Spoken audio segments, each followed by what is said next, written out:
The wind came like a hand pushing against my chest as I stepped out of my Buick. Snow hissed against the asphalt, small white knives that found the thin skin between my gloves and my wrist. My breath fogged in front of me, short, quick puffs while the engine ticked and cooled. I fumbled for my grocery bag, felt the crinkly paper beneath my fingers, and for a beat I thought of Henry's laugh, the sound the house seemed to miss most in winter. Pastor Thomas's voice from last Sunday still sat heavy in my ears. Don't give cash. Don't enable. Send them to the shelter. He'd said it like a rule of the road, practical and tidy. I had nodded then, Bible in my lap, the little silver bird brooch Henry gave me catching the light on my coat, the same brooch I pinned every Sunday, a promise around my collarbone. It steadied me.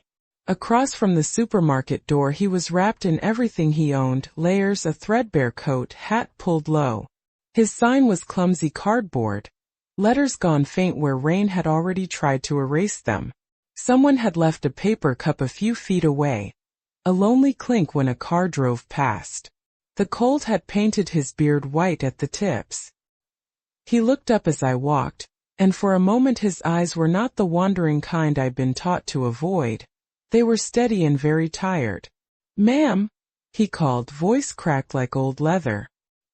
He had that look, blue eyes I could have sworn belonged to David at the worst of things when he'd told me about nights on warming benches, when snow seemed to find every bone. My hand tightened on the grocery bag. My knuckles popped. Arthritis, I reminded myself, and the memory of David's hands, shaking when he'd finally called saying he'd stayed at a VIA shelter and lived to tell it. "Are you going to be here tonight?" I couldn't keep the words from leaving my mouth. He blinked, closed his lips around something like a laugh that didn't land. "No shelter," he said. "They're full. Storm's getting worse." The thermometer in my car had flashed -17 that morning. The clerk at the counter said the forecast would dip further by nightfall. The fluorescent lights in the parking lot hummed like insects. I felt the air move out of me then, a slow exhale that tasted faintly of fried chicken. My grocery bag, the one thing that felt normal. The man's hands, dry and cracked, twitched toward the cup at his feet. A woman in a fur-trimmed parka walked by with her head turned, the perfume floral and fierce, eyes sliding past us. I put my hand to my chest, felt the bird brooch under my scarf, the little weight against my sternum. It felt like a thing Henry might have laughed about me, always doing the impossible small kindnesses he'd call penny miracles. I told myself I'd call the shelter. I almost walked back to the car and dialed the number Pastor Thomas had repeated from the pulpit. But the memory of David on the phone, how he described the cold like it was a presence that wanted to claim you, stayed with me. The church could be right. Organized help could be better. But there was a man whose fingers were purple and lips cracked right here. On a corner I passed twice a week to Bible study. There was a face that looked like someone I had loved. "I can't have you here tonight," I said instead. My voice surprised me. It came out softer than I intended. "Come with me. I bought dinner. I'll get you warm." He laughed then, but not the bitter kind. It was a small sound that rippled under his breath. Disbelief threaded through it. "Why would you do that?" he asked. "Because someone did for my son once," I said. My hands warmed slightly in my pockets. The skin there was thin and paper-quiet. I thought of Henry's callous fingers, of the bird brooch he'd pressed into my palm the first Christmas we'd married. "Because you matter." I could see the way his shoulders dropped an inch like a weight lifting. He told me his name, James, words that came out slow, careful, as if practicing a thing he hadn't said aloud in years. He smelled of stale smoke and cold sweat, but under that, when he turned his chin up, there was a faint whiff of soap. Possibility, I thought, as shallow as breath. The door at the motel smelled of bleach and warm wires. The clerk's fingers moved over the keyboard with quick, practiced taps. The key card felt impossibly new in my palm. The heater in the room hissed to life, a small dragon waking. I handed James the envelope with my hand that shook but didn't refuse. His fingers closed over mine, calloused, cool. And for a second we were two people holding a small transaction and something else too. You don't have to tell anyone, I said and meant it. No ritual, no announcement. Just heat, a bed, a hot shower. The chicken in the bag steamed faintly when I opened it between us. Outside, the wind had turned into a sound like distant prayers or the closing of a door. He looked at the brooch at my collar as I adjusted my scarf, as if he understood the small language of worn tokens. Thank you, ma'am, he said finally. The words trembled. I walked back to my car with the empty key envelope folded in my palm, fingers numb both from cold and something I didn't have a name for yet. The lot lights buzzed overhead. There was the metallic chirp of a store sliding door somewhere. I put the bird brooch to my lips without thinking, felt the cold silver kiss my lip, and then drove away, windows fogging, the radio off, my heart beating like a small drum. I didn't know then how that one decision would ripple through our little congregation. I only knew the taste of fried chicken and the smell of detergent and the soft echo of a man saying my name. Snow swallowed the road behind me, erasing tracks as if nothing had happened. But the brooch, cold against my chest, felt warm in a way I hadn't expected. It was the kind of warmth that makes you realize the next step will be harder than the first. I trembled when he pointed at me from the pulpit. The hush that fell over the congregation was so complete it felt like someone had sucked the air right out of our little chapel in Minnesota. My heart hammered against my ribs while Pastor Thomas clenched his jaw, his eyes burning in my direction. This woman, the man who had been a homeless stranger a week before, said, was the angel God sent to save me. Tears tracked down his clean face, and every head turned to look at me. My dears, thank you for giving me these few minutes of your day. It means more than I can say. This channel is just starting out, and every new subscription is a breath of life for us, as we try to reach 1,000 friends. If this story touches you, please hit subscribe and tell me in the comments which city you're watching from. There's nothing I love more than knowing where you're listening from. It helps build this little family we're making together. I'd been in my Buick when the snow started. Tiny white knives in the headlights, the engine cooling with a soft tick. I'm 70 nearly, with arthritis that stabs when I grip the steering wheel, and 50 years as a member of First Baptist Church of Pine Ridge behind me. Henry had been gone 5 winters. I kept living like he'd simply stepped into the next room. Same china, same Sunday dress. The silver bird brooch he gave me pinned where I could feel it. Pastor Thomas had been preaching for weeks. Don't give cash, don't enable, send them to the shelter. Practical, tidy. I believed in order. But in the supermarket parking lot that afternoon, a face stopped me. He sat on the curb in a threadbare coat, a shaky cardboard sign, blue eyes that didn't drift. For a second I saw David, the way my son had described nights on warming benches when addiction owned him. The memory hit me like cold water. Ma'am, he said. His voice was rough and small. Are you going to be here tonight? No shelter, he told me when I asked. They're full. Storm's getting worse. My hands ached in the cold. The thought of a man, any man, walking into the dark and not coming back felt heavier than any church rule. I almost dialed the number Pastor had urged us to use. Instead I drove to the Econo Lodge on the corner, and booked a room for 3 nights.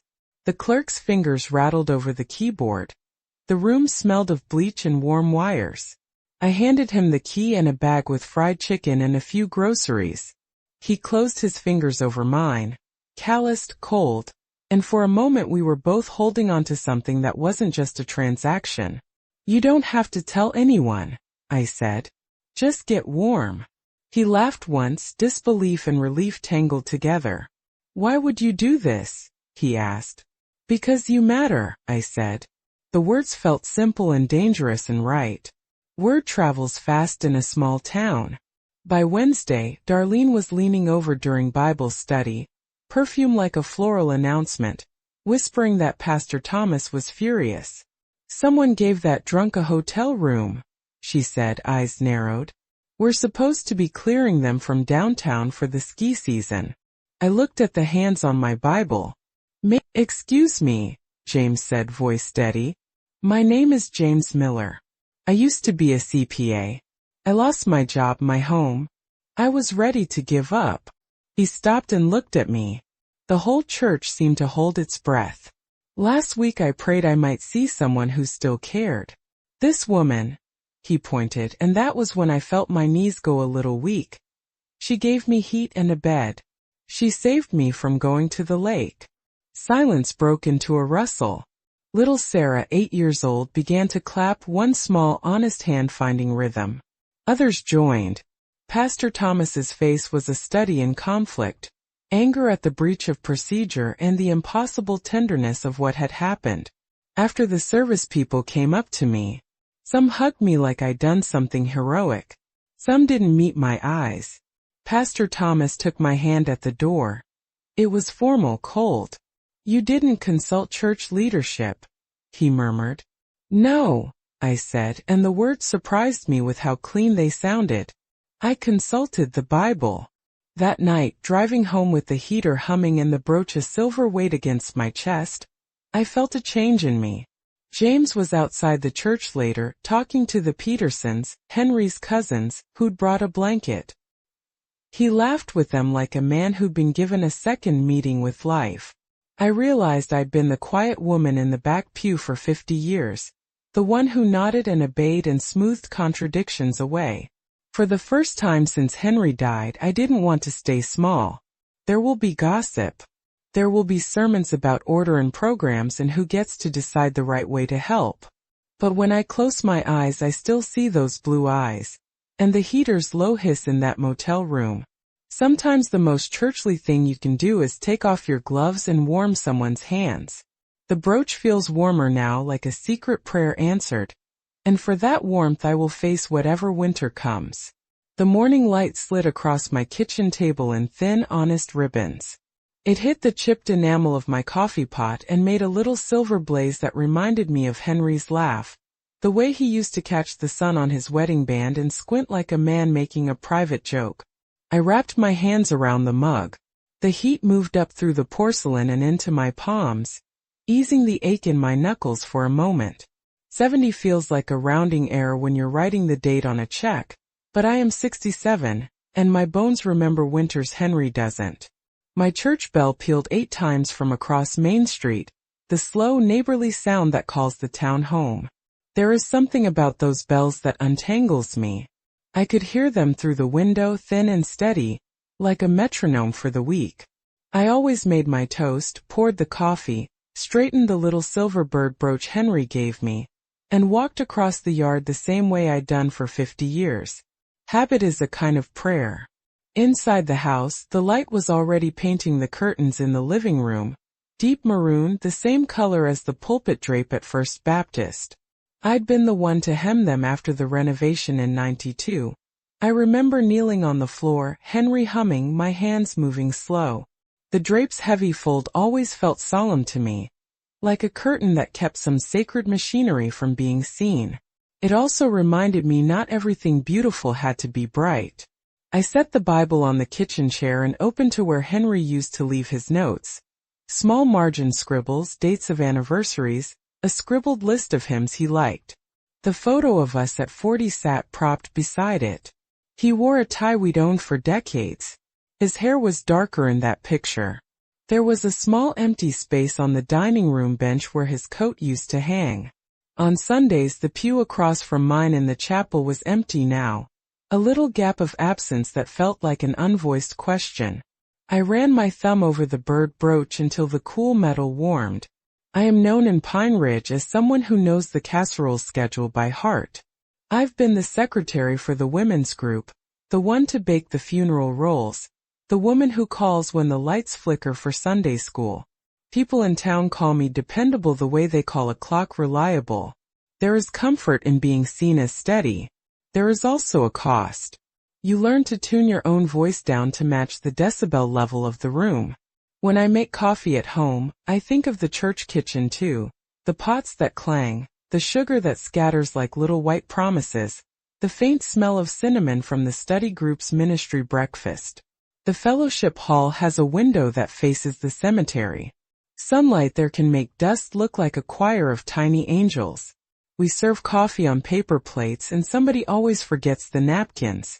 That's where neighbors become a little more than acquaintances. That's where you discover who's been up at night worrying. Pastor Thomas had been preaching lately with a new edge. He's a man who likes structure. Neat programs, scheduled interventions, a plan for every problem. He sits tall in the pulpit, his sleeve just so.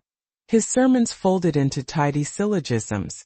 I remember him last Sunday voice steady. Don't give cash, he said. Don't enable. Send people to the shelter where they can be helped. He said it like scripture. It made sense to many of us. Order has always felt safe in this town. There are other voices too. Darlene's perfume hits the church doors before she does. Heavy florals a declaration. She keeps watch on who sits where and whispers about stewardship with a sharpened edge. Richard, our deacon, carries an old Bible so worn the spine remembers every Sunday. He has that worried face people get when they are guarding something they fear will be lost. And then there are smaller things.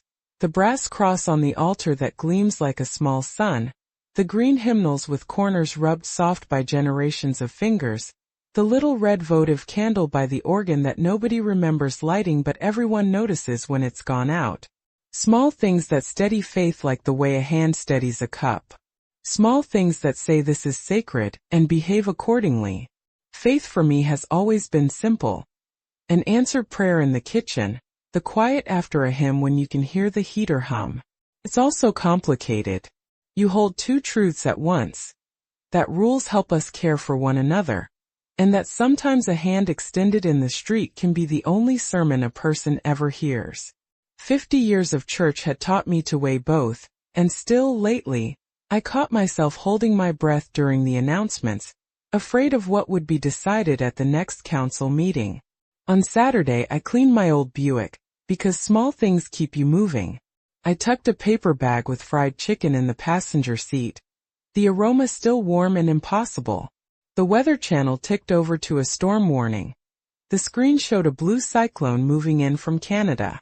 I set my Bible on the seat beside me, the bird brooch clipped where I could feel it, and I thought about Henry's empty pew and the maroon curtain, and about a man who might be standing on a corner when the snow starts to fall. When you live long enough, you learn the quiet before a change has a sound, more like a settling than an alarm.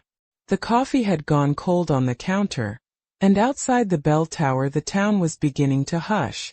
I wrapped my scarf, zipped the coat Henry hated because it was too bright, and walked out the door, thinking the world could always use another small warmth.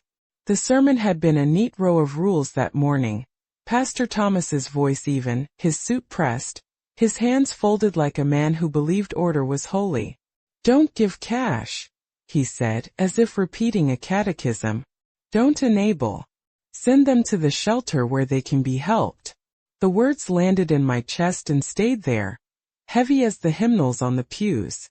I nodded then, the little silver bird brooch Henry had given me catching the light on my coat, and I told myself order was mercy. But the storm started like a question. Snow came down hard, sharp crystals that stung the face, and by the time I pulled into the supermarket lot the wind had a mind of its own, pushing, insisting. My Buick shivered as I cut the engine. The thermometer read -17. My hands, already stiff with arthritis, went numb inside my gloves. I could feel my breath in short white clouds like tiny prayers that vanished. He was sitting on the curb beneath the parking lot light, wrapped in whatever he had. A cardboard sign bowed and wet at the edges. At first I thought he was one of those distant figures you pass without seeing, until his eyes met mine. They were startlingly blue, not wild or glazed, just tired. There was a steadiness there that pulled me like a tide. For a second Pastor Thomas's voice rose up again in my head, tidy and sharp. Don't give cash. Don't enable. Send them to the shelter. I had learned to trust him. He'd guided our church for years. He kept order in a town that liked its edges neat. But memory is a stubborn thing. David's voice, my son's, when he described a night on the bench in a shelter, rose up behind the pastor. I told myself all the pragmatic things. The shelter was better, safer. Pastor Thomas had given us the number to call. Programs existed for a reason. But the man's fingers dried, cracked, twitched toward a plastic cup. He shifted as if the cold had found the space between his ribs. The storm was going to get worse by nightfall, the radio in my head said. The forecast had warned like a surgeon's hand. I almost walked back to the car to dial the shelter. My foot hovered in the snow. Then I felt the bird brooch under my scarf, the cool metal pressing into my sternum like a small, urgent pulse. I remembered the taste of fear in David's voice when he'd called to say he'd made it through a night. I remembered Henry's hands, the way he'd tuck his wedding band into his palm when he was thinking. Those memories leaned on me like a made-up litany. "Ma'am," he said when I stepped closer. His breath fogged in the air. Up close his beard had a white ring where the wind had found him. His voice was small and raw. "Are you going to be here tonight?" "No shelter," he answered when I asked. "They're full. They turned people away." The words were flat, like a fact I couldn't unhear. My hands went ice cold. For a heartbeat I pictured him walking toward the frozen lake the way he'd said he might, because it felt like God had already counted him out. The thought made my lungs work twice as hard. I tasted copper in my mouth. I felt the old, polite part of me, the part that had been a church secretary and a casserole drop-off organizer, tighten into a neat little box. The other part, the one that had been beaten and mended by grief and time, unfastened. I made a decision the way you breathe when you can't hold your breath any longer. I told him quietly, "Come with me." My voice sounded older, something like gravel warmed by sun. I reached for the grocery bag and offered it before I could second-guess the kindness. He laughed, but it was thin and unbelieving. "Why would you do that?" he asked. "Because you matter," I said. The words felt small and huge at the same time, and my fingers closed around the paper bag until it crinkled. Driving felt like moving through a snow globe. The wipers beat the glass in a patient rhythm. The motel light at the corner was a small promise against the dark, an orange rectangle where the world looked sensible again. Inside, the lobby smelled of bleach and old coffee. The clerk's hands ticked across the keyboard like a metronome. I could feel my pulse in my ears, my fingertips were numb. When he counted out the nights, his voice had a little tremor to it. The heater in the room started with a soft thump. The bed smelled faintly of detergent and that warm manufactured perfume of shared sheets. I handed him the hotel key and the bag with fried chicken and a few groceries. His fingers were rough and cold when they closed over mine. For a second our hands were an ordinary human thing, calloused and real. "You don't have to tell anyone," I said. "Just get warm." He looked at me like someone seeing an honest light for the first time in a long while. "Thank you, ma'am," he said, and his voice broke somewhere behind the words. I walked back to my Buick with the key envelope folded in my hand, a small flat thing that felt heavier than it should. The lot lights hummed. The snow had already started to smooth our tire tracks as if the ground wanted to pretend nothing at all had happened.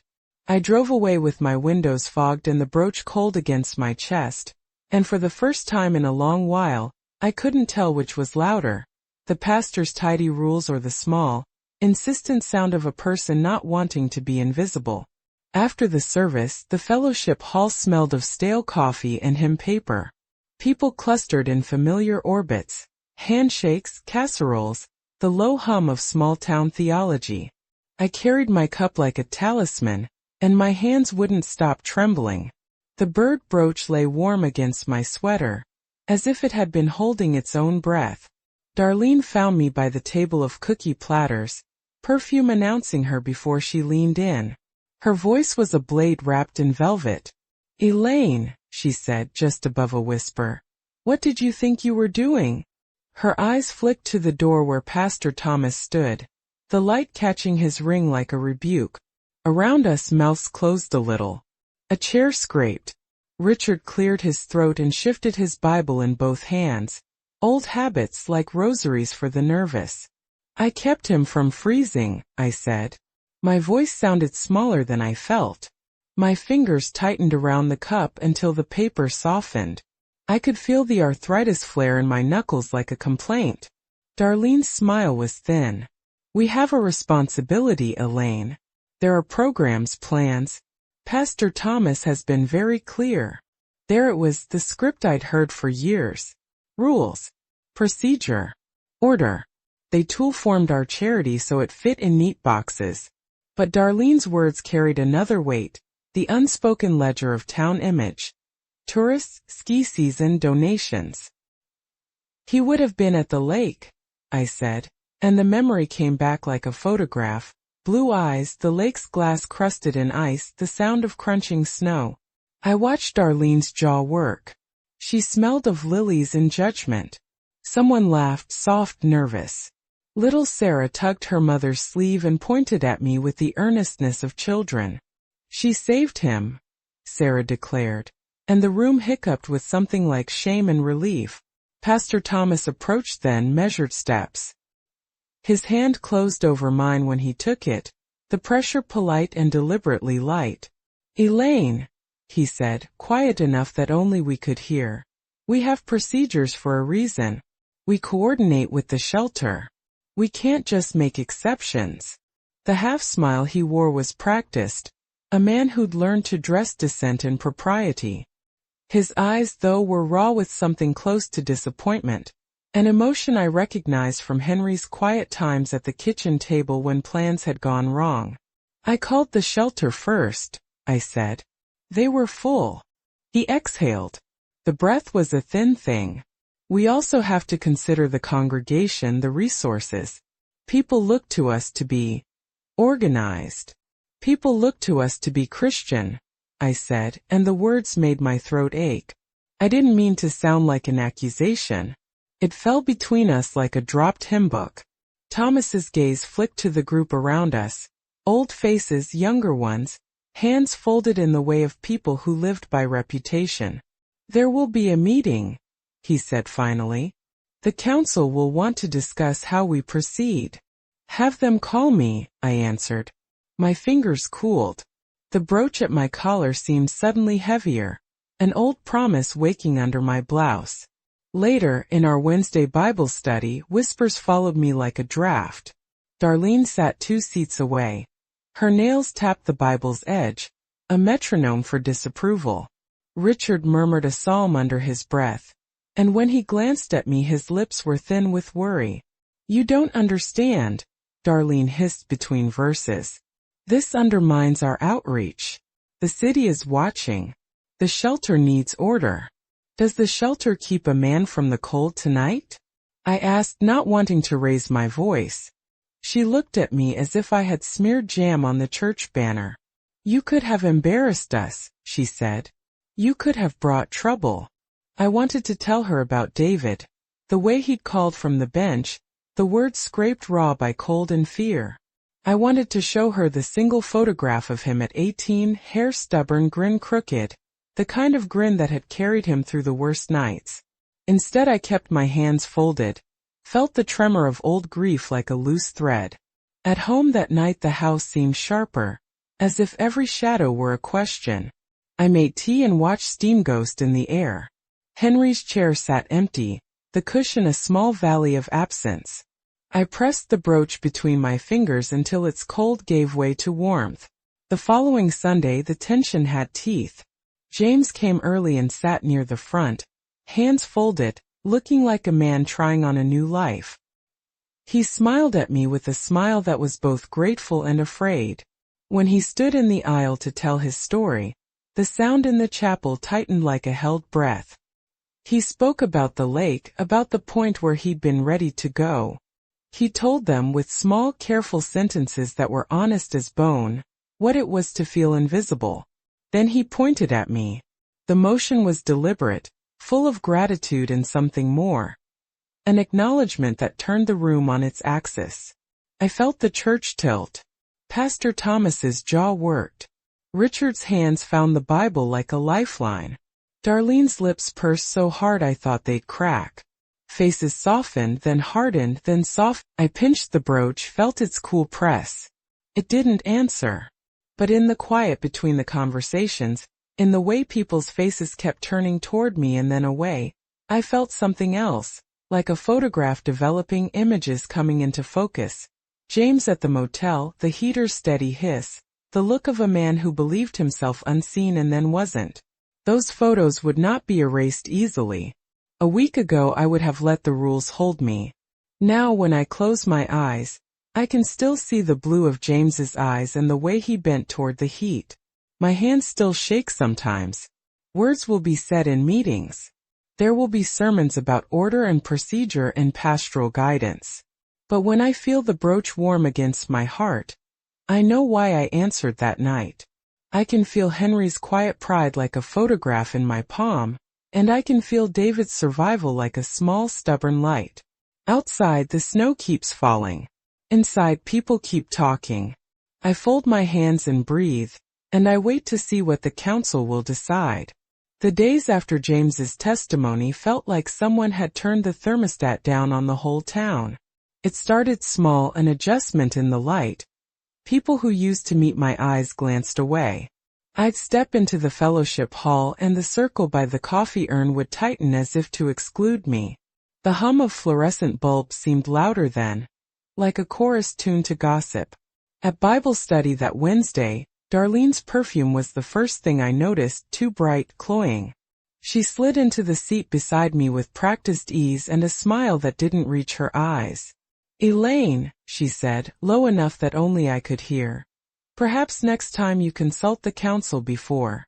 Her finger tapped the leather spine of my Bible without touching, the gesture a small, clean reprimand. The room bent toward the familiar rhythm of Scripture, but their whispers laced the pauses between verses. Richard kept his Bible open but didn't look at me. He cleared his throat like a man remembering to breathe. When the prayer circle formed, his hand hovered and then folded as if to say he was present and not present at once. Pastor Thomas arrived late, his coat buttoned a degree tighter. He passed by me with a wordless nod that felt like an invoice being handed. "We'll discuss protocol," he said later in the doorway, as if that was the only language by which he could measure what happened. Small meetings became committees. Notices appeared on the church bulletin board, neatly typed, polite, announcing a council meeting to review outreach procedures. It read like a calendar entry, neutral and bureaucratic, but it landed on me like a summons. Someone affixed it to the post with a thumbtack within minutes of my arriving at coffee hour, and I watched people stop mid-conversation to read it and then look over their shoulders at me. The paper fluttered in the draft from the door. At the grocery store where I had shopped for 50 winters, I felt the shift that hurts more than any sharp word. The clerk's smile was automatic but thin. Packages slid across the conveyor and people's eyes slid past me the way snow slides down a window pane, brief, cold, then gone. A woman I'd known since Sunday school crossed the aisle and pretended not to recognize me. A teenager, who used to hand me my cart without comment, left his basket and walked the long way around to avoid meeting me. Even the elderly man who always chatted about the weather kept his distance, his voice muffled like bad reception. There were small, almost bureaucratic rejections. The casserole schedule arrived in my mailbox with a new coordinator's name on it. My usual Tuesday was now filled with someone else's handwriting. I called Mildred, she'd always saved a spot for me, and she answered slowly, then said, "The board thought it would be best. A refresh." Voices on the other end blurred into the static of the line.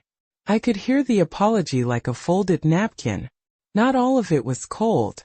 Sarah, sweet, honest Sarah, still waved from the front rows, her grin like a sunscrape. A few people clasped my hands after service and squeezed like they wanted to hold a warm ember before it went cold. James came by once, carrying a thermos and that careful, conversational smile of someone learning to trust again. He left a short thank you note under my mailbox flag. The ink smudged where his hands had trembled. I kept it folded in my Bible the way Henry had saved train tickets. But the isolation grew in quieter ways. Invitations dwindled. The Petersons, distant cousins of my Henry, stopped by less often. Their visits used to be as reliable as the bell. At the community center where I'd signed up to knit prayer shawls, my name was replaced on the attendance list with the blank line that caught the fluorescent light. At the next women's committee meeting, heads nodded politely as the chair explained the importance of coordinated outreach, and no one looked at me when they said it. There were conversations that stopped when I entered the room. Two women at the thrift bazaar folded a tablecloth and then, mid-gesture, pretended to straighten cupcakes instead. A father in the foyer hushed his child, not in scolding but in careful recalibration. Words about charity practiced like a vow, but only when it wasn't uncomfortable. The pastor's sermon softened into policy. He preached stewardship and order with the same gentle conviction he'd always used, but the edges were sharper now, as if protective measures could be moral absolution. The hardest were the eyes that used to be steady and now skimmed past me, the faces I'd known longer than some marriages. I'd wave and be met with a pause, a reconsideration, a smile that stayed half-made. It felt like walking through a house where the furniture had been shifted an inch every day, until the rooms no longer matched the map in my head. At night I sat by the window with my tea and the bird brooch warm in my palm. My hands trembled, not always from arthritis. There was a hum in the house, the refrigerator, the distant furnace, that filled the silence where conversation used to live. I read my Bible aloud sometimes, the words steadying themselves like footsteps across thin ice. I thought of the lake, of James's blue eyes, of the heater's small dragon huff in that motel room. Each memory was a small defiance. People will talk in meetings, Richard had said once, voice careful and low. They will weigh reputation against impulse. I know the ledger of stewardship as well as any of them, but ledger and mercy don't always add up to the same thing. The loneliness drew in tight around me like the winter coats on the line by the door.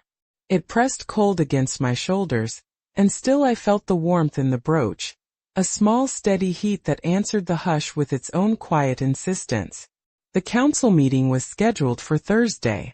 The notice lay face down on my kitchen table like a challenge. Outside, snow drifted, soft and indifferent.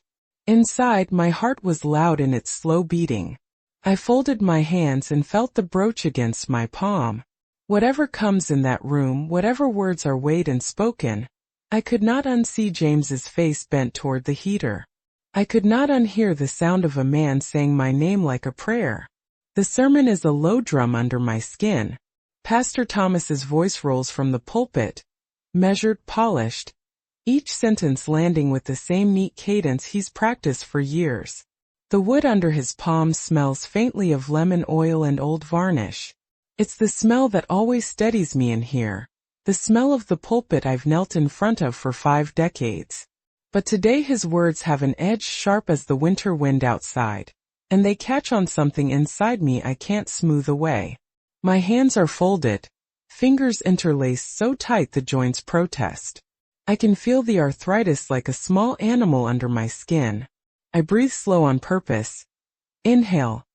Exhale. Count 1, 2, 3. It is a cheap trick I learned somewhere. Force the breath and the world slows. The little silver bird brooch Henry gave me presses cold against my blouse. I press back, as if pressing the memory into my chest will help my knees stay steady. Somewhere near the back a candle gutters. The tiny flame is a punctuation mark at the edge of the fellowship hall, a votive by the organ that always seems more ceremonial than useful. Someone opened the back door. The draft slides along the aisles like a whisper. The candle leans, then snaps out, and for a beat the room is smaller, darker. The echo of Pastor Thomas's phrase, "We must follow procedure," hangs and then falters, as if the sentence itself has been interrupted by the wind. The door groans. I know that sound, old hinges, dry wood, and it makes my heart step. He walks in then, and the world tilts. James. His hair is trimmed, his beard tamed. He moves with a careful dignity, as if learning the rhythm of being seen again. The center aisle looks longer than I remember. Heads turn. Pastor Thomas's jaw sets like, my hands tighten. I feel the paper of the hymn book under my fingers, edges worn from years of use. The pulpit wood smells warmer now, a little of the body heat from Pastor Thomas as he turns. The congregation leans, all of us holding, waiting. When James looks at me, the breath gets small in my throat. His eyes meet mine, and something that isn't said at the front of a church, that we saw one another, slides through like sunlight. He says, I prayed. The words land like pebbles into a quiet pond. I asked God if there was anyone left who would care. He pauses, and you can feel the pause like a held note. Then he points. He points at me. The motion is not grand. It is just a finger in a direction, and the sanctuary seems to tilt on that one small axis. For a second, everything in the room is a photograph. Faces frozen, mouths parting, the seam in the hymn board, the tiny nick on the armrest I have polished for years. Pastor Thomas's face folds. Anger, surprise, the calculus of a man whose life is ledgered in neat balances. Darlene's perfume floods my throat like two strong flowers.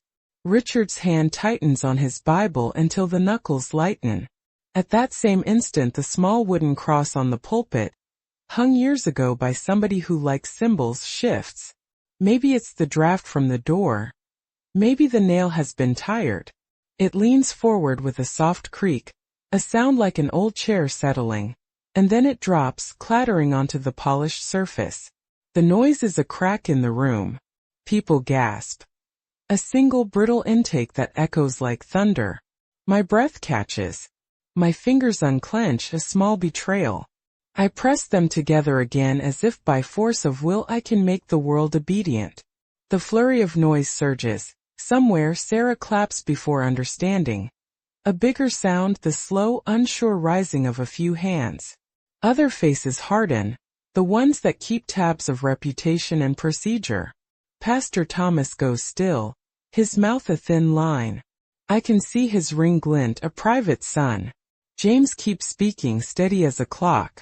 He tells them how that night with the storm, someone met him with heat and food and a place to warm up. He says the word saved in a small, ordinary way. It lands heavy in the chapel. The pews seem to absorb it, as if they've heard confessions before, but not like this, so raw, so immediate. My heart is a small drum in my ears. I taste copper. I can feel every eye. The memories, David's voice on the phone, Henry's quiet pride, stack like plates behind my ribs. I breathe in slowly. Count 1, 2. A ritual keeping me from collapsing. My hands are aching now, knuckles white, but I squeeze them so hard I can feel the blood hum in my fingertips. The brooch bites into my flesh. It is a small, steady pain that keeps me present. Around us the room shifts. Conversations murmur like a brook finding new channels. Some people cross themselves more out of habit than belief. Others look away. Pastor Thomas's posture is a map of control trying to hold itself together. He isn't shouting. He doesn't need to. His silence says everything the sermon could not. When James finishes, there is a silence so complete it feels like a held breath released all at once. Then small Sarah begins to clap, one bright, honest hand, and the sound spreads, tentative at first, then gathering. I can feel my cheeks wet. The congregation's response fractures into two, praise and a curious, critical rustle of concern.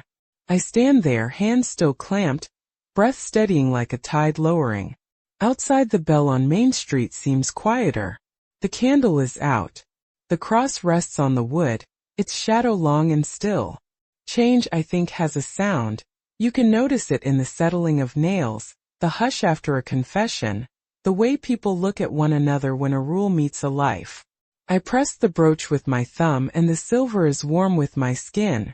My hands are shaking, but I do not let go. I won't be small today. Not anymore. The council room smelled of coffee reheated and lemon oil from the pulpit polish. Folding chairs clicked as people sat. The fluorescent lights hummed the way they always did in that annex, like a choir that kept time even when hearts didn't. My hands were folded so tight my knuckles ached. The bird brooch pressed into my chest when I shifted. A small familiar weight. Pastor Thomas opened with the usual cadence, measured, careful. "We need consistent policy," he said. "We can't make exceptions." His words landed the way they had in the sanctuary. Tidy, persuasive, the kind you could put on a bulletin and call stewardship. Darlene's voice followed, crisp as always, listing concerns about tourism, donations, and enabling. She had a paper packet of statistics, shelter capacity, outreach budgets, and she set it on the table like a weapon. When it was my turn, the room tightened. I stood with the Bible in my bag, and the grocery receipt folded in my pocket. My arthritis clicked when I shifted weight. I breathed in, out, and started to speak. I wasn't trying to undermine anything, I said, and the sentence surprised me with how even it sounded. I called the shelter. I followed the number Pastor Thomas gave. They were full. I paused and let that sit. People shuffled. Someone made a small noise like the closing of a hymn book. I remembered my son, I added. I remembered what he told me about the cold. He told me it asks for you like a living thing. I could not, in good conscience, send a man toward that kind of night. My voice softened. You may call it impulse. You may call it bad procedure. I call it mercy. There was a quiet then that was not the same thing as assent. It was the kind of silence that has room in it for something to change.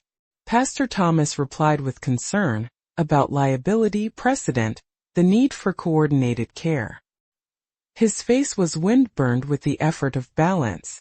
We must not trade compassion for chaos, he said. Then Richard, our deacon, the man who kept a Bible like a ledger at his side, cleared his throat. He had been quiet all evening, hands folded over worn leather. When he spoke his voice was softer than I expected. Elaine, he said, you startled me. But you also reminded me. He shifted in his chair like a man unwrapping a secret. Years ago my brother came back from the war. Broken in ways I did not understand. I took him food to a motel once and didn't tell anyone. I thought I was protecting him. I was ashamed of the way I did it, but his hand closed around the Bible like a prayer. I did it because it was right. The room changed with that admission. Not everyone softened. Some faces pinched as if their preferences had been rearranged. But Richard's confession did something small and human. It made our ledger less absolute. At that moment the door eased open and James slipped in. He did not sit like a spectator. He walked to the front table and placed both palms on the wood, steady as a man who had practiced standing tall. I came to say thank you, he said plainly. His voice carried the nakedness of someone who had been near the edge and stepped back. That night in that room, I had a chance to call my brother. I got clean for the interview. I've got a temp job next week. I don't know what ministry looks like for me yet, but I know what it is to be seen. He didn't ask for praise. He just told them what had been set in motion. The story itself, no flourish, tilted the room the way a sunrise tilts a landscape. It was evidence, plain and human, not doctrine. The debate slowed, then rewove. Practical questions were asked: how to handle calls, how to fund one-off help, how to avoid exploitation. Nobody promised the moon. So we did what small-town committees do. We made a modest plan. A small discretionary fund, overseen by a rotating team, for emergencies like full shelters and storms. A hotline number in the bulletin that would go to a person, not a machine. A volunteer list for last-minute rides, hot meals, motel sponsorships vetted by the council. We wrote it down in black ink, sensible and ordinary. It was not a grand surrender or a thunderclap. Pastor Thomas did not stand and proclaim a new gospel. He agreed carefully that there had to be room for judgment calls in the short, dangerous hours when people's lives tip. He said we would set guidelines. He said we would meet again next month to work out the details. He kept his suit tight and his face measured. But there was, in the way he folded the papers afterwards, a different line in the ledger. Darlene sniffed and made a small protest but there was also a small policy, banged out on paper and ink, that would let a person be warmed on a bad night. There was a volunteer roster with my name on it, and a hotline number finally printed in the bulletin. There were hands reaching into pockets and houses to make room. Back in my kitchen, I put the kettle on and pressed the bird brooch between my fingers until the silver lost its chill. Henry's laugh came to me like a remembering. I thought of David and his rough voice on the phone years ago, and I felt something like peace settle into the space where fear used to live. Sometimes the right thing isn't drama. Sometimes it's a committee vote and a list of phone numbers and a woman with a brooch who will answer. The world doesn't fix itself in one sermon. It shifts inch by inch when people decide that mercy can be practical, and that the rules are there to serve people, not the other way around. The council stuffed the papers back into their folders and the fluorescent lights hummed like something that had always been there and always would be. We left with polite handshakes and tighter mouths. Outside, the snow had softened the edges of everything until the town looked like a photograph someone had run a thumb over. I walked home slower than usual, as if my feet were remembering how to move. When I opened the church door that evening, just to collect a hymnal I'd left, I noticed the front pew where Henry used to sit. It looked the same and not the same. The varnish had a new sheen where hands had rested, a thin crescent of dust where a Bible had been set in a hurry. The seat beside it was empty, an absence that used to ache with a particular kind of loneliness. Now it felt like a pause that could be filled. I ran my palm along the pew. The wood was warm with the memory of many Sundays. I sat down for a moment and listened. The heater clicked somewhere in the back. A distant truck passed on Main Street and the bell over the hardware store chimed. A neighborly thing that made the hair rise on my forearm. The smell of lemon oil lingered, the pulpit polish clean and oddly hopeful. I pressed my thumb against the bird brooch at my collar and felt its cool edge. It had warmed today, pressed between my fingers in meetings and in doorways, like a small steady ember. The votive by the organ had been relit. A thin finger of flame shivered and then held. It threw a soft light on the hymnals where a child's pencil had been left between pages.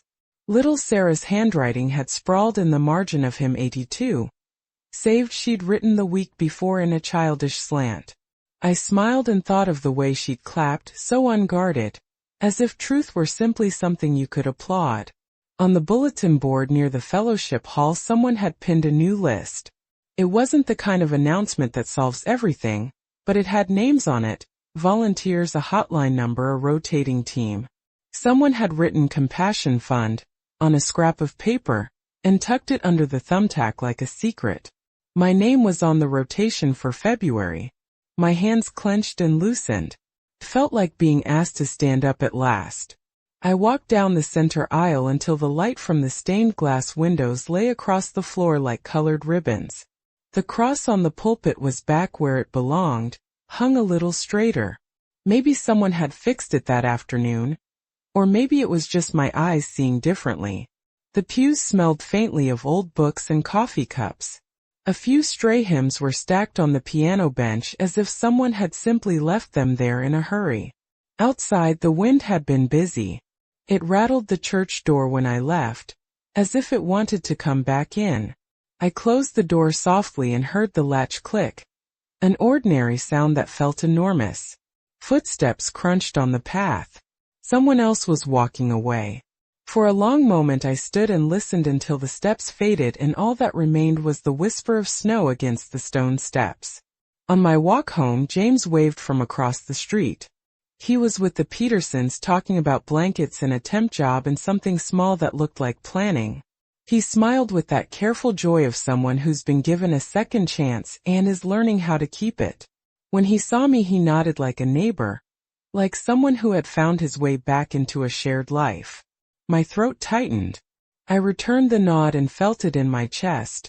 A steadying, not quite the same as triumph, more like recognition. Inside my kitchen, the kettle hissed as the water came to a boil. I held the bird brooch in my palm until the metal matched my skin. Henry's laugh folded through the house in a memory so soft I could no longer tell whether I was remembering him, or simply inventing him to make the night sweeter. I poured the tea and watched the steam curl up, a slow, private benediction. There will be more meetings. There will be sermons about order and caution. There will be voices that prefer lists to mercy. Darlene will sniff and make her notes. Pastor Thomas will find his balance between policies and people, and maybe he'll teach us an important thing about stewardship. I do not expect everyone to understand the edges of why I acted that night. I only expect some of them to try. I think about the lake sometimes. I can still see the pale glass of it and the way the sky sits on top, flat and implacable. I think about how small acts can be like a hand pressed to a fevered forehead. They do not cure everything, but they bring a person back from the verge. The motel room heater will not solve the systemic problems of homelessness. It will not erase nights already lived, but it kept a man from the edge of a frozen decision. It kept him long enough to call his brother, to get a shower, to sign for a temp job. That is the arithmetic I will hold. The town will talk. That is unavoidable. Gossip is a sort of weather here, as predictable as the lake fog in October. People will measure my motives and rehearse their objections. I will sit in more meetings and I will hold my tongue when it's wise and speak when I must. But tonight, as the wind pushes a small flurry against my window and the kettle hums on the stove, I feel an odd kind of quiet, like a room that's been rearranged so you can see the door you didn't know was there. I lay the brooch on the windowsill and watched it catch the moonlight. It sent back little flashes like a shy star. The house breathed around me, the familiar creaks and the soft tick of a clock. Outside, footsteps continued to fade down the lane. The church bell chimed somewhere behind the houses, a sound like a slow blessing. I close the window and the latch clicks, a small final sound. The wind sighs and the door settles. Something has ended and something else has begun. I feel that in my bones, in the way my hands stop trembling a little when I think of cold and of mercy. I fold my hands and listen to the quiet, and let it be enough for tonight. The council meeting closed and the papers were folded, but the quiet that settled over my house that evening felt different. Not the hollow hush of being excluded, but a quieter kind of company. I made tea and the kettle sang the same thin song it always did. The brooch warmed between my fingers like a small secret ember. I keep replaying little moments, the ones that feel too ordinary to be heroic. The hiss of the motel heater. The way James's hands closed over the hotel key. The fried chicken steam fogging the paper bag. Small things that, when strung together, became a decision I could not unmake. They are the kind of details that don't make it into minutes of meetings or budget sheets, but they are what I carry. People will write policy. They will draw neat lines on paper that say when help is proper and when it is not. I understand why. Rules steady us. They keep a small town from tipping into chaos. But rules are brittle when someone's breath fogs in the cold and their fingers go purple. That night, the practical and the human met in my hands over a motel key. And the human won. There have been quiet reckonings since. A few old friends stopped by with stiff faces and softer words. Darlene crept back into the conversation like a thorn that insisted on being noticed. She will always prefer the safety of the rulebook. Pastor Thomas met me in doorways with a courtesy that still felt like an invoice. Yet even he could not entirely close the window that had been opened. He agreed with signatures and guidelines to a small discretionary fund, not because I demanded it, but because a man named James stood up in church and told the truth. Sometimes I think about Richard, how his confession in that box of a room uncoiled something in the council. He admitted a kindness he had hidden, and that made the ledger tilt. It reminded me that people carry private mercies like wrapped gifts. Shameful perhaps, until they are unwrapped and shared. That vulnerable honesty made space for compromise. It was not dramatic. It was the slow, stubborn work of neighbors deciding to be, in practice, neighborly. At night I still feel the old ache of absence. Henry's chair. The place in the pew where he used to sit. Grief is a thing that keeps its own schedule. But there has been a softening around edges. The Petersons brought over a casserole in a dish I'd lent them. I did not do anything grand. I booked a room and drove away. I answered with what I had. A key, a chicken dinner, a blanket of time. But that small answer rippled. It nudged a council to write a hotline number in the bulletin. It nudged neighbors to sign up for a rotation list. It nudged a pastor to measure mercy alongside policy, however reluctantly. What surprised me most is how alive mercy is when it stops being a word and becomes a thing people can touch. You could see it in James's face when he sat in the front pew, in the way he talked about calling his brother, in the way he answered the council room with quiet facts about the job interview he'd gotten. Evidence, plain and human, shifted minds more than arguments ever did. There will always be sermons about stewardship. There will always be people who prefer a tidy plan over an awkward kindness. That is part of the texture of a place like Pine Ridge. But for every critic there have been a dozen small hands reaching across a table to write down a phone number, to offer a blanket, to give a soft, unremarkable yes when someone asks them to help. Sometimes I sit in the church after hours and listen to the heater click. The votive by the organ glows like a small, stubborn promise. The cross is hung straight again. The hymnals wear the indentations of 100 Sundays. I press the brooch to my palm and the silver has warmed from being held so often. I do not feel reckless. I feel steadied by a simple, stubborn conviction that mercy must be practical to be real. If anyone wanted to write my motivation down in neat language, they could call it empathy or memory, or the memory of my son's voice in the snow. They might call it sin or error or righteous impulse. Labels are small things. What remains is the fact that a man did not go to the lake that night. He slept under a blanket, made a phone call, took a shower, showed up for an interview. I am not a woman of great actions. I am the woman who learned to stop keeping her voice folded into the shape of others' expectations. For 50 years I lived in the quiet margin of our church, a steady presence with casseroles and hymn books. I am older now. My bones feel the weather. My hands tremble.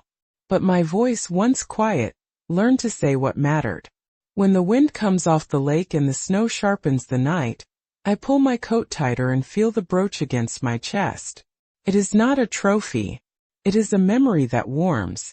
Keep the door open. If you've made it this far, thank you from the bottom of my heart for staying until the end. If you feel it in your heart, please subscribe so you won't miss the next stories, and keep walking with me by watching the other videos I've prepared with care. And please, share in the comments what you thought of my testimony. I will read every word.